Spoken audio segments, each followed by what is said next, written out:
When your old friend calls and asks if you want their childhood dresser, what do you say? Absolutely! Because these are so fun to make over. You can do so much with this old 1980s pine. Didn't we all have a dresser kind of like this? I mean, I had a hope chest that was the same style, and now she's ready to see it turn into something new, and that's what I'm all about. So let's see if I can update this old and worn solid pine dresser. I'm Shireen with Olive Street Designs, and I'm showing the process of furniture refinishing so you can learn too. From tutorials to ebooks and project trackers, everything to support your learning is linked on my website.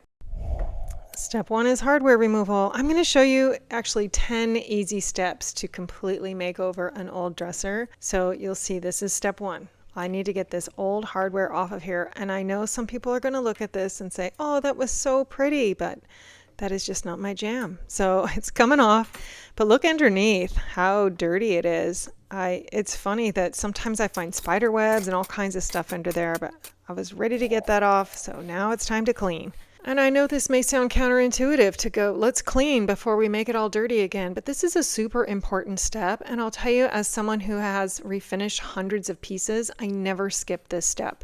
It's super important to use a good cleaner and to get all the old dirt, grime, and everything off of here. Polishes, things like that can affect your next step. Now we're going to repair some drawer guides. Once I get all the hardware off, I take the drawers out and I inspect everything. And there is one drawer guide that probably had really heavy clothing in it. And the front of it, when the drawer would be fully extended, is worn. So what's happening is when you pull the drawer out halfway, it falls off of the guide. And it's just because that area is worn. Now you can completely change this out, but I'll tell you there is an easier way.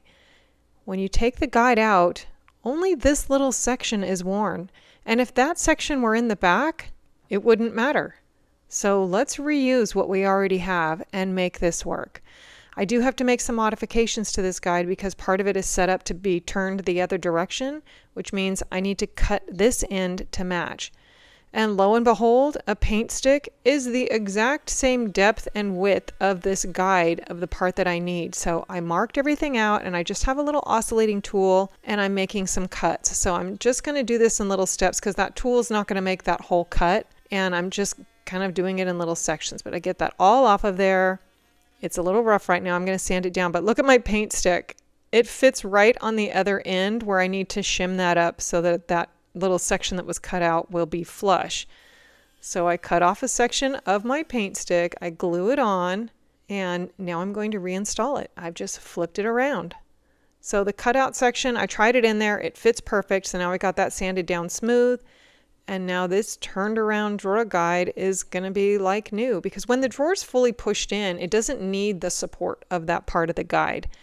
So I get the drawer in there and look at that. It just sits in there just fine. So quick fix.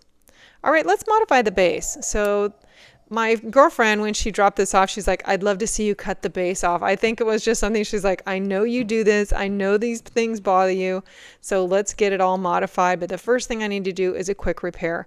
This little foot and part of the base there did fall off during transport. And so I want to make sure I get that back on there. Just some wood glue and a few brad nails, and then put the nylon foot back on, and good as new. But it was just a really important, otherwise this would be wobbly. I had to get that repaired. So I taped it off so I'm on a straight line, and I'm just using a little saw. This is a 4.5-inch saw. I love this little cordless saw. Perfect for cutting bases. I use the tape as my guide, and then I go in with my orbital sander just to get everything nice and straight. Take the tape off, and that is looking good. All right, let's go on to prep.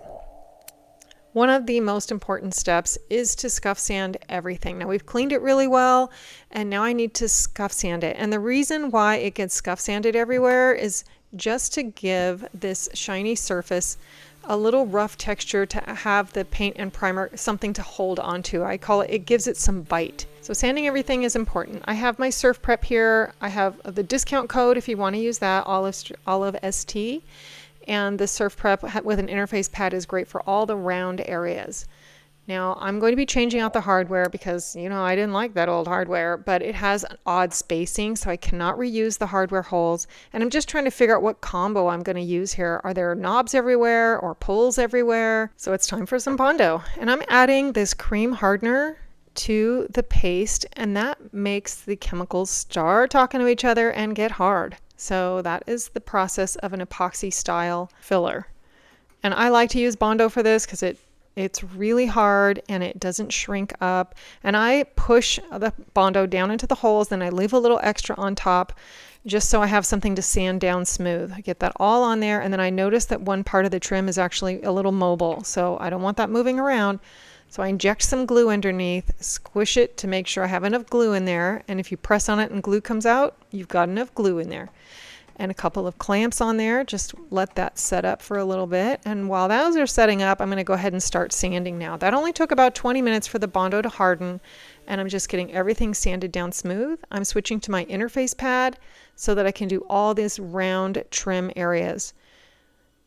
And once I get all of the round areas done, I start looking at all this texture. These are intentional weathered texture, I guess, and indents from all the old hardware that I need to fill in. And yes, you can go back with Bondo. I prefer to use this. It's a Bondo product. It's called Glazing and Spot Putty. It's the best thing for small, dense dings. All this weather, I call it weathering because they did all of that. They put these little diamond marks in, so I filled all that in. And now I'm switching products again. This is a wood filler, and this is a water-based wood filler, where that Glazing and Spot Putty is an acetone-based, because I let this sit for a little while, and I'm essentially sanding it with a wet rag.